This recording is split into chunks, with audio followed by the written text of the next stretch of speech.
En ce temps-là, Jésus prit la parole et dit, « Venez à moi, vous tous qui peinez sous le poids du fardeau, et moi je vous procurerai le repos. Prenez sous mon joug, devenez mes disciples, car je suis doux et humble de cœur, et vous trouverez le repos pour votre âme. Oui, mon joug est facile à porter et mon fardeau léger. » Acclamons la parole de Dieu. Les vertus sont classées en différents groupes. Les vertus théologales, les vertus capitales. Les vertus théologales les plus importantes sont la foi, l'espérance et l'amour, la charité. Dans cet ordre de la foi, nous passons à l'espérance, qui motive et donne la force à la charité. La vertu d'espérance a un contenu. Nous espérons quelque chose. Nous espérons l'accomplissement de promesses. La première de ces promesses est « Il y a la vie éternelle ». Première promesse, très important, il y a la vie éternelle pour tous, mais pas pour tous de manière égale. Certains avec Dieu et d'autres avec le diable. Mais il y a la vie éternelle. Deuxième promesse. Chaque fois que tu demandes le pardon, Dieu te pardonnera. Sous certaines conditions, que tu sois repentant, que le mal que tu as fait te blesse et que tu as l'intention de ne plus le faire. Une merveilleuse promesse aussi. Dieu n'est pas quelqu'un qui ne pardonne pas ceux qui le supplient. Dieu est le Dieu de la justice, mais il est aussi le Dieu de la miséricorde. La troisième promesse est celle que je lis dans l'évangile d'aujourd'hui. Venez à moi, vous tous qui êtes fatigués et chargés, et je vous donnerai du repos. Comme dans les promesses précédentes, le Seigneur lie l'accomplissement de la promesse qu'il nous a faite à des conditions. Si les conditions sont remplies, alors la promesse sera réalisée. Pour être au paradis, il faut mourir dans la grâce. C'est une condition que le Seigneur, qui nous donne le don du ciel, pose. C'est lui qui donne le cadeau. C'est lui qui pose la condition, ce qui est aussi tout à fait logique. La promesse du pardon des péchés est liée à la condition que tu dois être repentant. Sinon, il n'y a pas de pardon et que tu dois demander le pardon. Et la promesse aide, de secours, qui se réalise exactement de la manière que les précédentes, est liée à une condition. Regardons un peu plus clairement, presque mot par mot, il dit « Viens à moi, qui? Ceux d'entre vous qui sont fatigués, chargés. Viens à moi. » C'est la première condition. Nous devons venir à lui. Nous sommes fatigués et accablés, nous devons venir à lui. Si nous n'allons pas vers lui, comment va-t-il nous aider? Je ne comprends pas vraiment, pas les gens, beaucoup de gens, je ne les comprends pas. Ils se plaignent.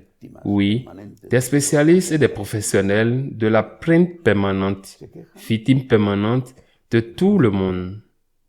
En réalité, victimes d'eux-mêmes.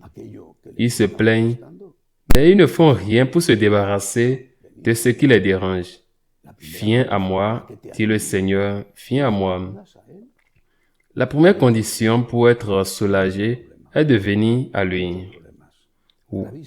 Ou, pour dire autrement, tu as un problème, plusieurs problèmes, des problèmes très graves, des problèmes moyens, peu importe, viens à lui. Quand une personne me raconte cette tragédie, tous les jours, je reçois des mails pleins de drames. Je ne peux pas résoudre les problèmes de quelqu'un. Qui suis-je? Personne ne peut résoudre les problèmes de quelqu'un. Nous ne pouvons même pas résoudre nos propres problèmes. Mais le Christ le peut. Alors je dis, pourquoi ne pries-tu plus? Prends la communion plus souvent, confesse-toi davantage. C'est ce que dit Jésus. Viens à moi. Tu es seul parce que ta famille est en désordre. La situation économique est tragique. Ta santé s'est détériorisée Peu importe, ton pays est en ruine. Viens à moi, dit Jésus.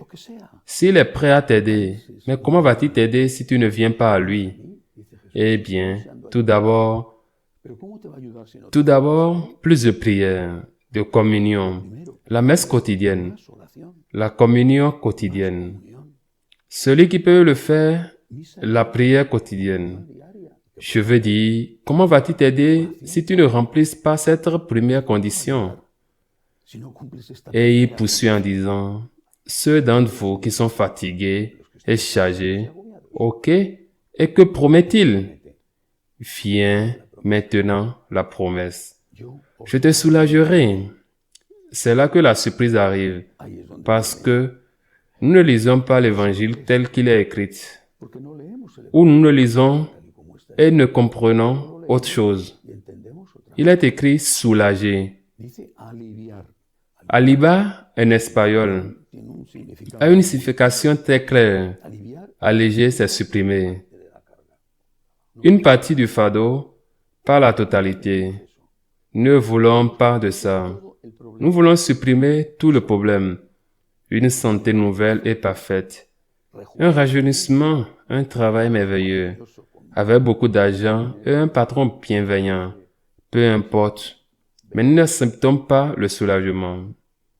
Soit-il nous enlève tout, soit nous ne voulons rien. Et puis, on perd tout.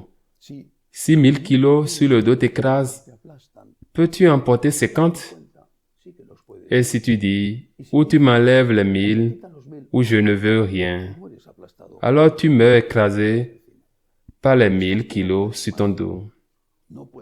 Tu ne peux plus le supporter. Tu ne peux plus le supporter. Ta famille est devenue fou. Tu n'en peux plus. Alors va voir Dieu. Ah non, pas ça, pas ça. Pas le temps de prier. Va communier tous les jours. Ah non, pas ça, pas ça. Et puis, il te soulagera. Il le fait vraiment. C'est absolument toujours comme ça. Et nous en avons tous fait l'expérience. Il te soulagera. C'est-à-dire que ton mari ne va pas devenir Saint Joseph, ou ta femme ne va pas devenir la Vierge Marie, ou ton fils ne va pas devenir l'enfant Jésus. Mais tu vas avoir plus de force pour faire le bien, pour porter cette croix. Il y a quelques jours, une dame se plaignait de la situation désastreuse de sa famille, de son mari, de ses enfants. Eh bien, lorsque je lui ai dit de se rapprocher du Seigneur, d'entrer dans une école de la gratitude, qu'elle avait besoin d'aide, elle m'a répondu qu'elle était très tiède. Alors, de quoi te plains-tu? Voyons voir. Je crois que l'on souffre parce que l'on veut souffrir. Si Dieu te donne les moyens d'arrêter de souffrir, de quoi te plains-tu? Si tu ne mets pas en œuvre ce que le Seigneur t'offre, tu n'acceptes pas le remède qu'il te donne. Si tu n'utilises pas les moyens que le Seigneur te donne d'utiliser, arrête de te plaindre. Arrête de fatiguer le monde entier. Plus de prière. Débarrasse-tu immédiatement de cette tiédeur. Plus de prière. Encore de la communion. Plus d'union avec Dieu. Et puis, ne reste pas seul. Je le dis depuis des jours maintenant, ne reste pas seul. Sois dans une communauté où tu peux trouver l'aide de tes frères. Nous ne pouvons pas éviter les problèmes de la vie. Nous ne pouvons pas les éviter. Parfois, c'est nous qui sommes à blâmer. Parfois, ce sont les autres. Mais nous pouvons les supporter avec l'aide de Dieu. Le Christ, sur le chemin de la croix, avait besoin d'un Cyrénain pour porter le bois jusqu'au Golgotha. Pourquoi t'optimises-tu à être seul, à porter cette croix qui t'écrase? Ensuite, suppose que tu ne peux pas le supporter et que tu dois demander de l'aide. Et demander de l'aide à celui qui peut t'aider plus que quiconque, car il t'aide à l'intérieur. L'autre jour, je lisais une histoire qui m'a beaucoup plu. Un garçon devait déplacer une charge très lourde. Il a fait tous ses efforts et il n'a pas pu. Il a dit à son père qu'il ne pouvait pas le faire. il a dit à son père qu'il ne pouvait pas le faire. Son père lui répond, « Mais as-tu vraiment utilisé toutes tes forces et toutes tes ressources pour déplacer cette charge ?» Le garçon a répondu, « Oui. » Et son père a dit, « Non, parce que tu n'as pas demandé d'aide. » Et bien sûr, l'aide du père était l'une des ressources et l'une de ses forces. Nous aussi, le Seigneur est prêt à nous aider. Pourquoi devons-nous porter les fardeaux seuls? Le Christ est venu pour être notre sauveur. Alors, laisse-le nous aider. Laisse-le nous sauver. Laisse-le nous réconforter. Laisse-le. Le Cyrénéen de notre vie, porter la moitié ou plus de la moitié de notre fardeau. J'insiste sur le fait que les problèmes seront là. Le travail, la santé, l'argent ou autre. Mais ce sera différent. Il portera le fardeau avec toi et tu auras accepté la partie du fardeau que tu lui as laissé par amour pour lui, afin d'être avec lui. Apprenons à le faire, car nous en avons besoin. Qu'il en soit ainsi.